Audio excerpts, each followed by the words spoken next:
তুমি যদি electrical engineering পড়ো, ঠিক আছে, ইলেকট্রিক্যাল ইঞ্জিনিয়ারিং যদি পড়ো তাহলে এই ভিডিও সেভ রাখিও।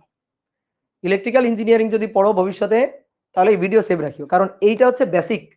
তোমারে তুমি যখন বুয়েট টুয়েট কুয়েটে ভর্তি হবা, তোমার কিন্তু টিচাররা আর এই বেসিক জিনিস বুঝাবে না, বলবে তো তুমি তো পড়ে আসছো ইন্টারে। তাহলে চলো আমরা ফেটের আলোচনা শুরু করি, ঠিক আছে, আমরা ফেটের আলোচনা শুরু করি, বিজেটির আলোচনা শুরু করি, বায়াসিং সার্কিট গুলো সলভ করা শুরু করি, একবারে এক লাভ দিয়ে দেখবা চলে যাবে। তখন তোমার মনে হবে স্যাররা কি করতেছে এগুলা, কেন করতেছে এগুলা, কোত্থেকে কি হচ্ছে, সব মাথা কেন ছাদের উপর দিয়ে চলে যাবে। এই কারণে ভিডিওটা এখন সেভ রেখে দিও, এখন তো ভালো করে বুঝবা এবং সেভও রেখে দিবা, পরবর্তীতে দেখবা কাজে লাগবে যে আসলে কিভাবে অ্যাম্পলিফিকেশনের কাজটা হচ্ছে।